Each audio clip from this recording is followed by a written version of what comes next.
கிறிஸ்துவுக்குள் மிகவும் அருமையான சகோதர சகோதரிகளே, இந்த மாலை வேளையில் ஆண்டவருடைய பிரசன்னத்திலே இளைப்பாற வந்திருக்கும் உங்கள் அனைவரையும் அன்போடு வரவேற்கின்றேன்.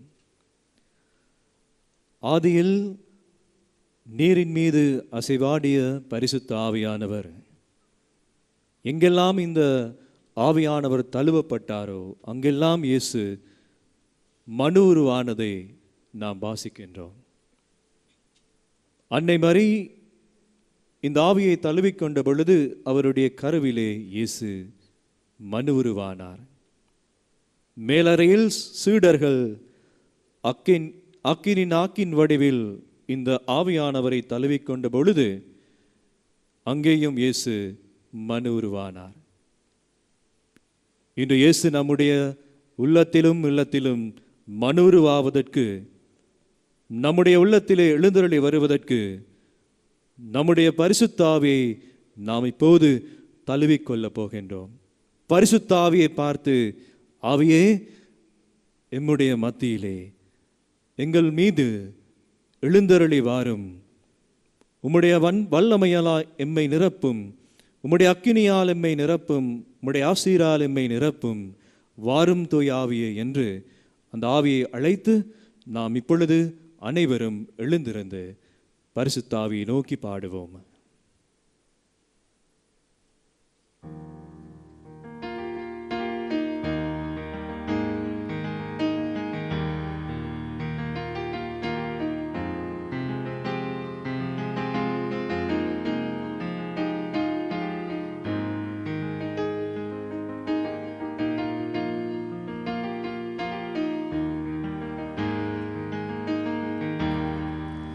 வாரும் தூய ஆவியே,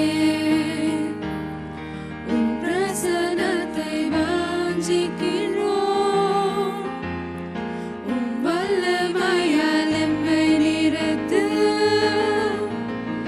நீராளுகை செய்யும். வாரும் தூய் ஆவியே, உம்முடைய பிரசன்னத்தை வாஞ்சிக்கின்ற உம்முடைய மக்கள் மீது உமது வல்லமையால் உமது அக்கினியால் எழுந்தருளி வாரும் தூய் ஆவியே. உம்முடைய ஆசீரை எங்கள் மீது பொழிந்தருளும் ஆவியானவரே. உம்முடைய வல்லமையினால் நிறைய பெற்ற நாங்கள் இயேசுவுக்கு சாட்சிகளாக, இயேசுவை பின்பற்றும் மக்களாக, உண்மைக்கு சான்று பகரும் மக்களாக எம் ஒவ்வொருவரையும் உருமாற்றும் ஆவியானவரே, எம்மை நிரப்பும் ஆவியானவரே, எம்மை நிரப்பும் ஆவியானவரே.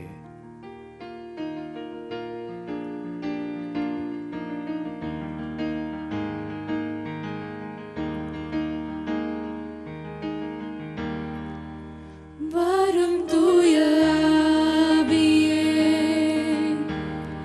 உம் பிரசன்னத்தை வாஞ்சிக்கிறோம்.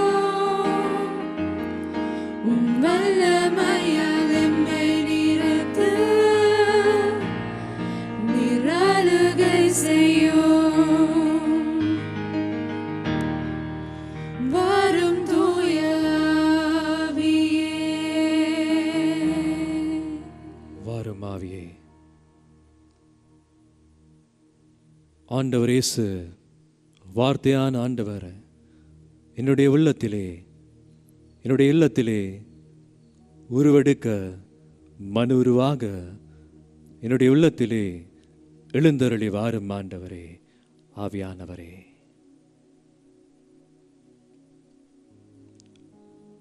ஆவியானவரை வரவேற்று ஆவியானவரை நோக்கி வாஞ்சையோடு பாடிய நாம் அனைவரும் இப்பொழுது எழுந்து நின்று வார்த்தையான ஆண்டவரை வரவேற்க இருகரம் கூப்பி ஆண்டவருடைய வார்த்தைக்கு நாம் இப்பொழுது செவிமடுப்போம்.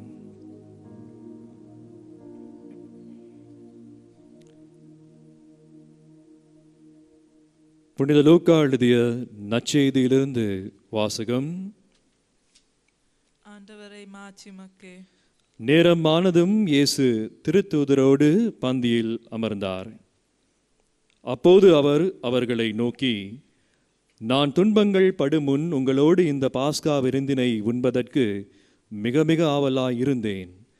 ஏனெனில் இறையாட்சியில் இது நிறைவேறும் வரை இதை நான் உண்ண மாட்டேன் என்று உங்களுக்கு சொல்லுகின்றேன் என்றார். பின்பு அவர் கிண்ணத்தை எடுத்து கடவுளுக்கு நன்றி கூறி அவர்களிடம், இதை பெற்று உங்களுக்குள்ளே பகிர்ந்து கொள்ளுங்கள். ஏனெனில் இது முதல் இறையாட்சி வரும் வரை திராட்சை பழரசத்தை குடிப்பதில்லை என நான் உங்களுக்கு சொல்லுகின்றேன் என்றார். பின்பு அவர்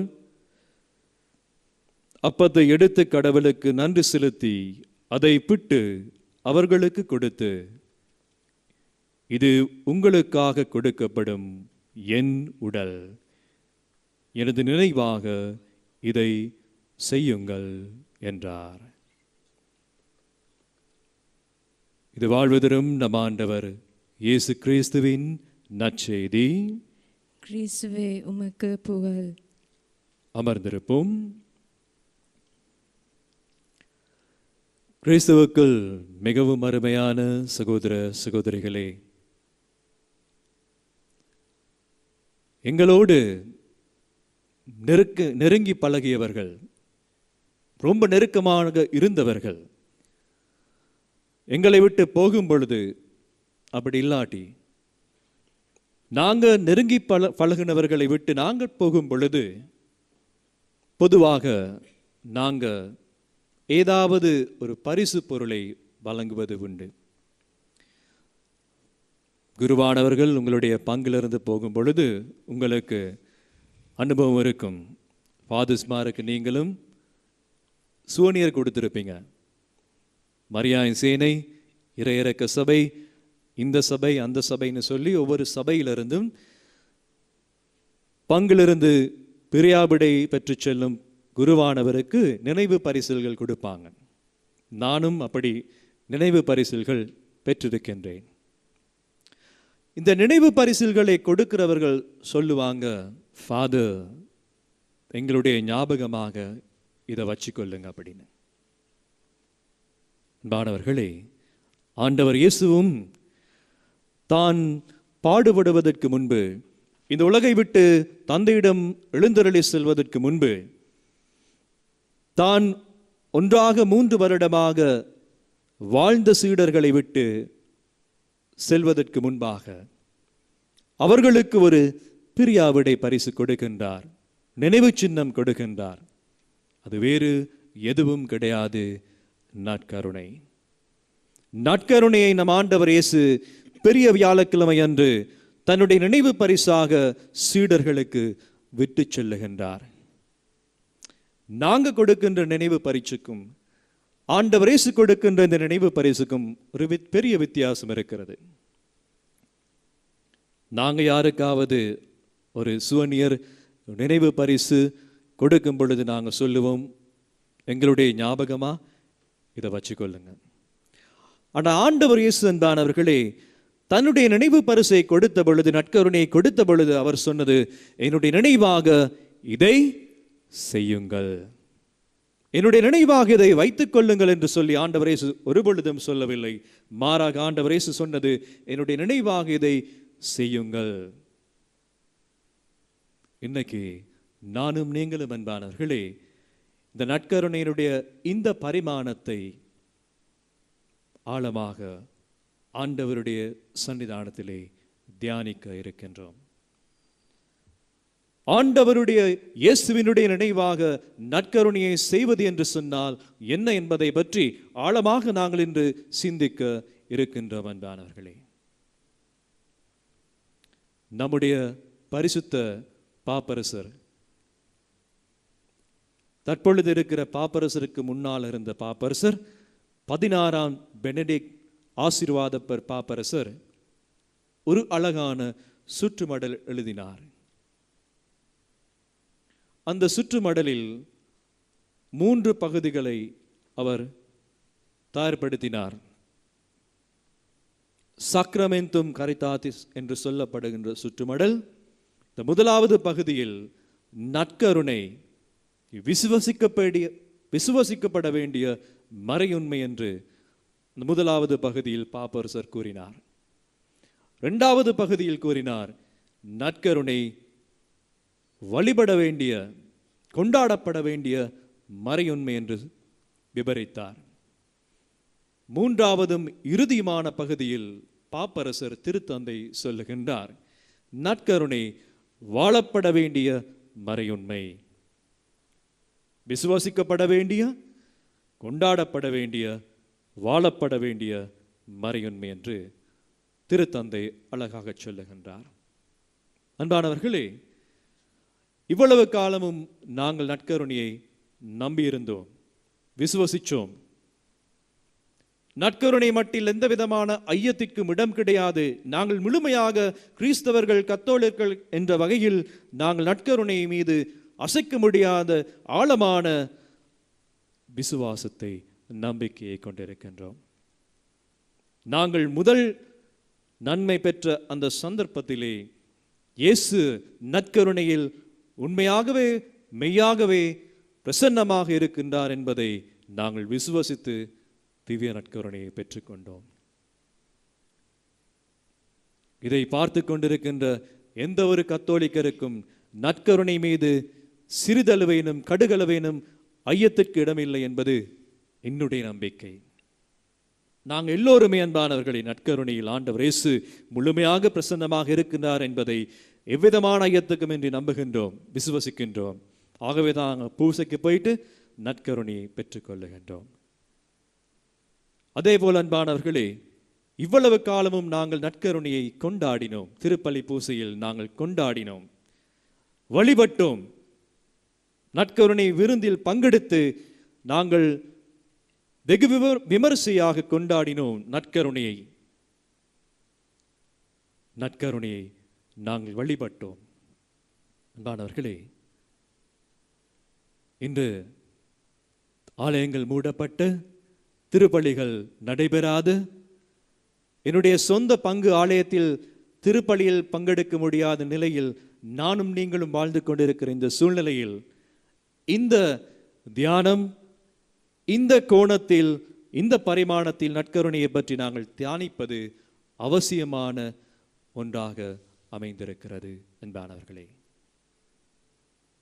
விசுவசித்த, வழிபட்ட, கொண்டாடிய நற்கருணையை நாங்கள் எப்படி வாழுகின்றோம்?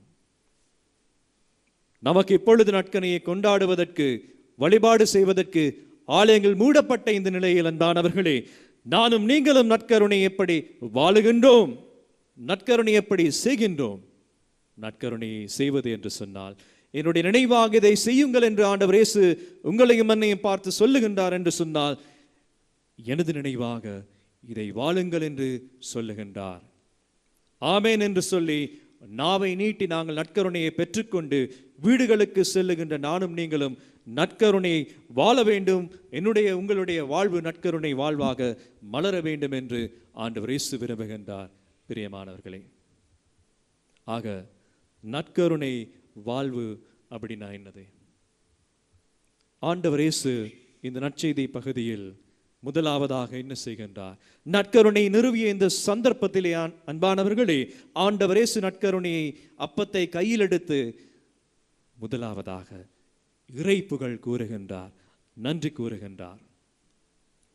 அன்பானவர்களே, நற்கருணை வாழ்க்கையினுடைய முதல் அம்சம் நன்றி கூறுவது, நன்றி சொல்வது. எதற்காக நாங்கள் நன்றி சொல்ல வேண்டும் அன்பானவர்களே? எதற்காக நாங்கள் நன்றி சொல்ல தேவையில்லை என்றானவர்களே?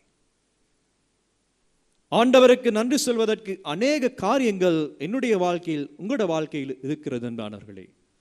ஒரு முறை நான் பிரதராக, அருட்சகோதரராக இருக்கின்ற பொழுது ஒரு பங்கிலே பணிபுரிந்த சந்தர்ப்பத்திலே ஒரு இளைஞன் வந்து என்னுடைய முன்னால் அமர்ந்து சொன்னார், ஃபாதர், வாழ்க்கை எனக்கு வெறுத்துட்டேன், வாழவே எனக்கு விருப்பம் இல்லை, நான் சாக போறேன் ஃபாதர் அப்படின்னு சொல்லி அந்த பையன் என்னை பார்த்து சொன்னார். நான் ஏன் இப்படிப்பட்ட ஒரு முடிவுக்கு வர வேண்டி நேர்ந்தது அப்படின்னு சொல்லி அந்த பையனை பார்த்து கேட்ட பொழுது அவர் சொன்னார், ஃபாதர், எனக்கு வாழ்க்கையில ஆசீர்வாதங்களே கிடையாது, கடவுள் என்னை கைவிட்டுட்டார் அப்படின்னு நான் நினைக்கிறேன் ஃபாதர், எனக்கு எந்த விதமான ஆசீர்வாதமும் கிடையாது அப்படின்னு சொல்லி அந்த பையன் புலம்பி அழுதார். நான் கொஞ்ச நேரம் அவர் சொன்னதை கேட்டுக்கொண்டிருந்து அவருக்கு ஒரு பேனாவும் ஒரு பேப்பரையும் கொடுத்து நான் சொன்னேன், இந்த பேப்பரில் ஒரு பக்கத்தில் கடவுள் உங்களுக்கு கொடுத்த ஆசீர்வாதங்கள் எல்லாத்தையும் எழுதுங்க, இன்னொரு பக்கத்தில் உங்களோட வாழ்க்கையில் இருக்கக்கூடிய தீங்கான விஷயங்கள் எல்லாத்தையும் எழுதுங்க அப்படின்னு சொல்லி அந்த பையனை பார்த்து சொன்னேன். உடனே அந்த பையன் சொன்ன, ஃபாதர் என் வாழ்க்கையில் கடவுளுடைய ஆசீர்வாதம் எதுவுமே கிடையாது ஃபாதர், எதுவுமே இல்லை, எந்த ஆசீர்வாதமும் எனக்கு கிடையாது ஃபாதர் அப்படின்னு முற்று முழுதாக அந்த பையன் நிராகரித்தான். இப்போ நான் அந்த பையனை பார்த்து சொன்னேன், உங்களோட குரல் வடிவா இருக்கு, பாட முடியுமா? ஓ ஃபாதர், நல்லா பாட முடியும். என் ஸ்கூலில் வந்து நான் தான் பாட்டு போட்டிக்கெல்லாம் முதல் பரிசு எடுத்தேன் ஃபாதர், என்னால் நல்லா பாட முடியும். நான் சொன்னேன், எழுத சொல்லி. என்னால் பாட முடியும், ப்ளஸ் பாயிண்ட் எழுது. கடைசியாக அன்பானவர்களே, அந்த பையன் தன்னிடம் இருக்கக்கூடிய நல்லவைகள், தான் எதிர்கொள்ளுகின்ற தீமைகள் என்று சொல்லி ரெண்டு பக்கமும் எழுதிய பிற்பாடு தன்னுடைய வாழ்க்கையில் இருந்த தீமைகளை விட நன்மைகள் அதிகமாக இருந்ததை உணரக்கூடியதாக இருந்தது. அன்பானவர்களே, இன்னைக்கு நானும் நீங்களும் புலம்பிக் கொண்டிருக்கின்றோம். கோயில் இல்லை, குருசடி இல்லை, பூசை இல்லை, வெளியே போகிறதுக்கு வழி இல்லை, வாழ்க்கையை இருண்ட மாதிரி இருக்கு, எதிர்காலம் எப்படியோ தெரியாது, என்னுடைய பிள்ளைகளுடைய எதிர்காலம் எப்படி இருக்க போதோ தெரியாது, ஸ்கூல் தொடங்க இல்லை, இப்படிப்பட்ட சூழ்நிலையில் நாங்கள் என்ன செய்ய போறோம் அப்படி சொல்லி அங்கலாய்த்து தவித்து கொண்டிருக்கின்றோம். அன்பானவர்களே, இப்படிப்பட்ட சூழ்நிலையிலும் கூட ஆண்டவருடைய ஆசீர்வாதங்கள், ஆண்டவருடைய அரவணைப்பு, ஆண்டவருடைய பிரசன்னம், ஆண்டவருடைய அன்பு நாங்கள் எதிர்கொள்ளுகின்ற தீமைகளை விட அதிகமாகவே நம்முடைய வாழ்க்கையில் இருக்கிறது என்பது யதார்த்தம், உண்மை, நாங்கள் கண்டுகொள்ள வேண்டிய உண்மையாக இருக்கிறது. என்றானவர்களே, இந்த கொரோனா தொற்று நோய் ஆரம்பித்த கால பகுதியில் ஒரு தந்தையோடு கதைக்க சந்தர்ப்பம் கிடைத்தது. அப்போ அந்த தந்தை சொன்னார், ஃபாதர், நான் இலங்கையில் வந்து பல்கலைக்கழக மாணவர்களோடு சேர்ந்து இந்த வெண்டிலேட்டர்ஸ் எல்லாத்தையும் நாங்கள் ரிப்பேர் பண்ணி கொண்டிருக்கிறோம் அப்படின்னு சொன்னார். அப்போ நான் அந்த தந்தையை பார்த்து கேட்டேன், அந்த அப்பாவை பார்த்து கேட்டேன், ஒரு வெண்டிலேட்டர், அதாவது செயற்கை முறையாக சுவாசிக்கக்கூடிய அந்த வெண்டிலேட்டர் ஒன்று எவ்வளவு வரும் அப்படின்னு கேட்ட பொழுது அவர் சொன்னார், ஃபாதர், லட்சக்கணக்காகும் அப்படின்னு சொன்னார். அன்பானவர்களே, இன்னைக்கு நானும் நீங்களும் சுவாசித்துக் கொண்டிருக்கின்றோம், நானும் நீங்களும் காற்றை உள்ளெடுக்கிறோம், வெளியே விடுறோம், எந்த விதமான கஷ்டமும் இல்லாமல், எந்த விதமான கொடுப்பனவும் இல்லாமல், எந்த விதமான சிரமமும் இல்லாமல் அன்பானவர்களே நாங்கள் காற்றை சுவாசித்துக் கொண்டிருக்கின்றோம். நாங்கள் சுவாசிக்கின்ற இந்த காற்றுக்கு நாங்கள் ஆண்டவருக்கு நன்றி சொல்லி இருக்கின்றோம். அன்பானவர்களே, இன்னைக்கு ஒவ்வொருத்தரும் நாங்கள் செயற்கை முறையில் சுவாசிக்க வேண்டிய கட்டாயம் ஏற்பட்டிருந்தா எங்களுடைய வீடுகளில் 5-6 பேர் இருக்கக்கூடிய குடும்பத்தில் எவ்வளவு லட்சங்களை நாங்கள் செலவழிக்க வேண்டும் இந்த செயற்கை முறை சுவாசத்தை பெற்றுக்கொள்வதற்கு. அன்பானவர்களே, ஆண்டவர் எல்லாத்தையும் எங்களுக்கு இலவசமாக கொடுத்திருக்கின்றார், ஆசீர்வாதமாக கொடுத்திருக்கின்றார், அருள்வரங்கராக கொடுத்திருக்கின்றார். ஆகவே ஆண்டவருக்கு நாங்கள் நன்றி சொல்வதற்கு முதலாவதாக எங்களுக்கு இருக்கிறது எங்களுடைய சுவாசம். மூச்சை உள்ள இழுக்கும் பொழுது, வெளியே விடும் பொழுது ஆண்டவருக்கு நன்றி சொல்லுங்க, ஆண்டவருக்கு நன்றி சொல்லுங்க.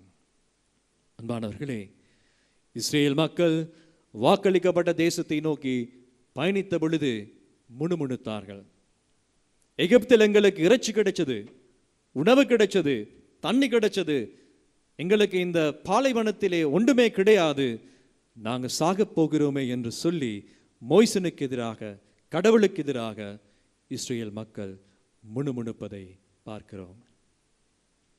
பைபிள் சொல்லுகின்றது, அப்படி முணுமுணுத்த எவருமே ஆண்டவருடைய வாக்களிக்கப்பட்ட தேசத்தை நோக்கி அவர்கள் சென்றடையவில்லை என்று சொல்லி பைபிள் சொல்லுகின்றது.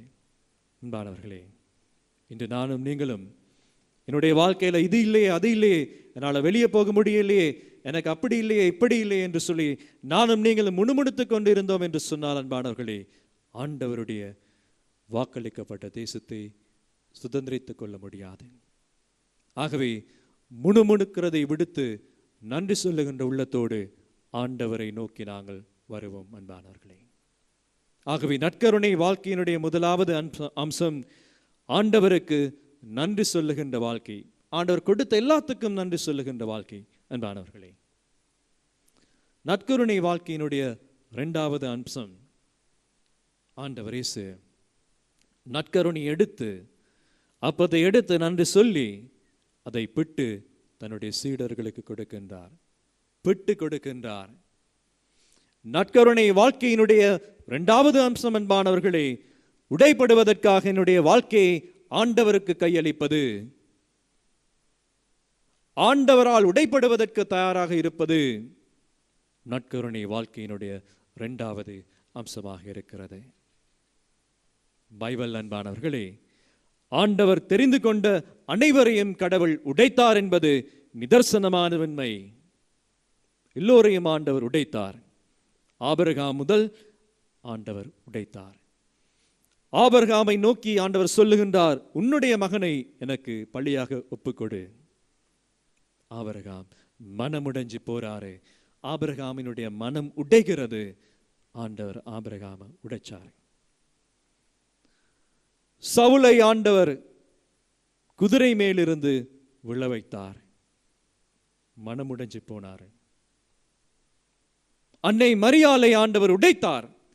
தனக்கு முன்பாக தன்னுடைய ஒரே பேரான மகன் சிலுவையில் அறையப்பட்டு இறப்பதை அந்த தாய் பார்த்து கொண்டு மனமுருகி அழுதார். வியாகுல தாயாக மாறினார். அன்னை மரியாளை ஆண்டவர் உடைத்தார். கடைசியாக அன்பானவர்களே, ஆண்டவர் இயேசுவை சிலுவையில் உடைக்கிறார். ஆண்டவர் இயேசு சிலுவையில் உடைப்படுவதை நாங்கள் பார்க்கின்றோம் அன்பானவர்களே. ஆண்டவர் இயேசு சிலுவையில் உடைப்படாவிட்டால் இன்று உங்களுக்கும் எனக்கு மீட்பு கிடையாது. இன்று நானும் நீங்களும் மீட்கப்பட்ட மக்களாக, மீட்பின் மக்களாக, ஆண்டவருடைய மக்களாக, கடவுளின் பிள்ளைகளாக, உரிமை மக்களாக வாழ்ந்து கொண்டிருக்கிறதுக்கான காரணம் ஆண்டவர் இயேசு எனக்காகவும் உங்களுக்காகவும் சிலுவையில் உடைக்கப்பட்டார். ஆக நற்கருணை வாழ்வு உடைக்கப்படுவது, ஆண்டவர் உங்களுடைய வாழ்க்கையை நிச்சயமாக உடைப்பார். இந்த தொற்று நோய் மூலமாக என்னுடைய வாழ்க்கையை, உங்களுடைய வாழ்க்கையை, இந்த உலகத்தினுடைய வாழ்க்கையை, இந்த நாட்டினுடைய வாழ்க்கையை, எங்களுடைய சமுதாயத்தினுடைய வாழ்க்கையை, எங்களுடைய பங்கினுடைய வாழ்க்கையை ஆண்டவர் உடைத்திருக்கின்றார் அன்பானவர்களே. ஆண்டவர் நம்மை உடைப்பது நம்மை அழிப்பதற்கல்ல, நம்மை வாழ வைப்பதற்கு, புதிய உலகை படைப்பதற்கு, புதிய படைப்பாக என்னையும் உங்களையும் உருவாக்குவதற்கு ஆண்டவர் சில நேரங்களில் நம்மை உடைப்பார். ஆக ஆண்டவர் நம்மை உடைக்கின்ற இந்த காலகட்டத்தில், ஆண்டவர் எம்மை உடைக்கின்ற பொழுது நாங்கள் ஆண்டவருக்கு இடம் கொடுப்போம். ஆண்டவரே, உம்முடைய சித்தம் நிறைவேறட்டும், என்னுடைய விருப்பம் அல்ல, என்னுடைய சித்தம் அல்ல, உம்முடைய சித்தம் நிறைவேறட்டும் என்று சொல்லி இயேசுவுடைய வார்த்தைகளை இருக்க நாங்கள் பற்றி கொள்ளுவோம். உடைக்கப்படுகின்ற பொழுது முணுமுணுக்காமல் நன்றியோடு ஆண்டவரை பார்த்து நம்முடைய கரங்களை உயர்த்துவோம். நிச்சயமாக உடைக்கப்படுகின்ற இந்த நாட்களிலிருந்து புதிய விண்ணகத்தையும் புதிய மண்ணகத்தையும் புதிய படைப்பாக என்னையும் உங்களையும் ஆண்டவர் நிச்சயமாக உருவாக்குவார். ஆமென்.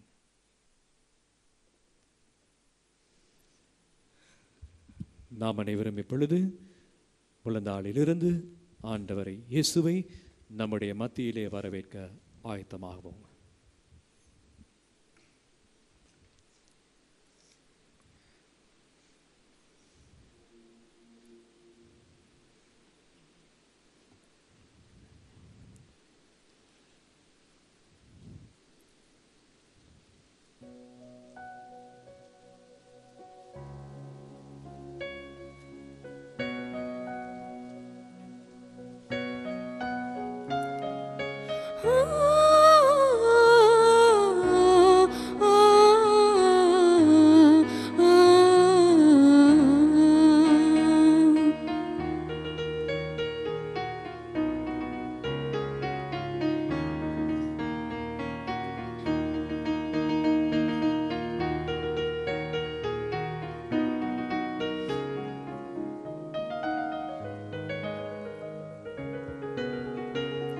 அம்மையப்பன் உந்தன் அன்பை நிரந்தரம் மாறும் உலகில் மாறா உன்னுரிமை நிரந்தரம் இம்மை வாழ்வில் மறுமை இருப்பது நிரந்தரம் இம்மை வாழ்வில் மறுமை இருப்பது நிரந்தரம் நான் மாய்ந்த பின்பும் உன்னில் உயிர்ப்பது நிரந்தரம் நான் மாய்ந்த பின்பும் உன்னில் உயிர்ப்பது நிரந்தரம்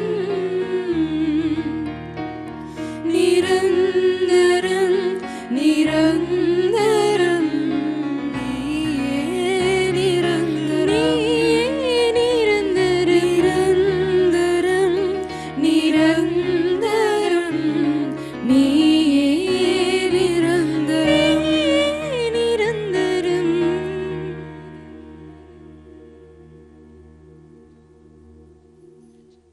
நிரந்தரமான ஆண்டவரின் சன்னிதானத்திலே நிரந்தரமற்ற நம்முடைய வாழ்வை, நம்முடைய ஆசங்களை, நம்முடைய வெறுப்புகளை, நம்முடைய நிச்சயமற்ற தன்மைகளை, நம்முடைய நிச்சயமற்ற எதிர்காலத்தை நிரந்தரமான ஆண்டவருடைய பாதத்திலே ஒப்புக் கொடுப்போம்.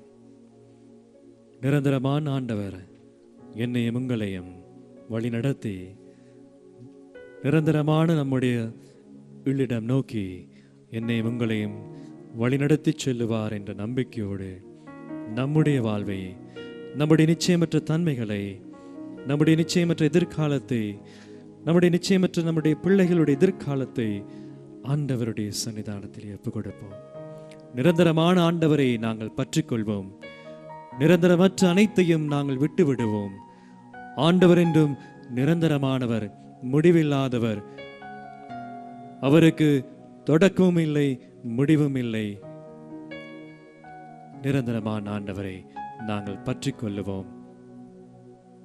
நம்முடைய எல்லா பயங்களையும், கவலைகளையும், நிச்சயமற்ற தன்மைகளையும் விடுத்து நிரந்தரமான ஆண்டவரை பற்றிக்கொண்டு மௌனத்தில் அவரோடு நாம் உரையாடுவோம்.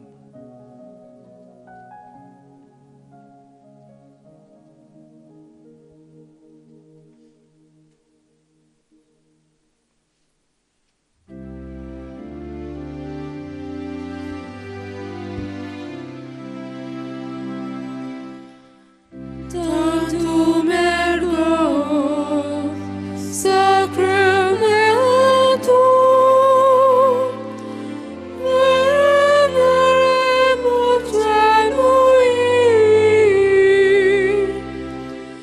et antiquum documentum nocedat ritui restet fide supplementum sexum defectui genitori genitoque laus et jubilatio salus honoratus quoque sit et benedictium procedenti obrutraque compassi laudatio.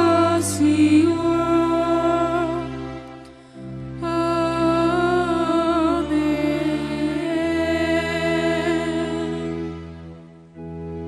Panem de cielo presuteste Omne delectamentum insabente. Oremus.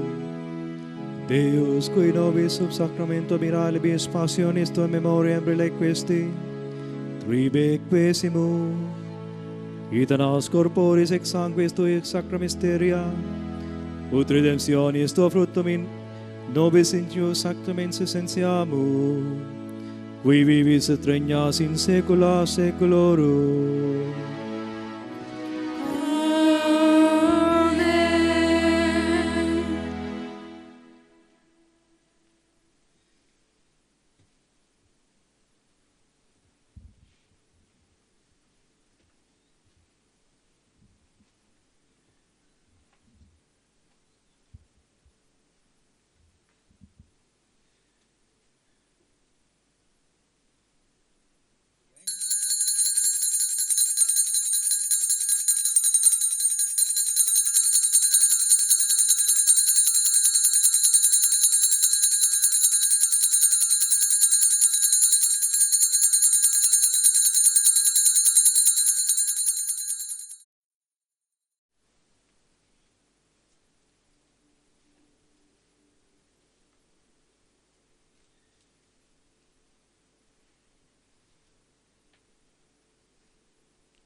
In the night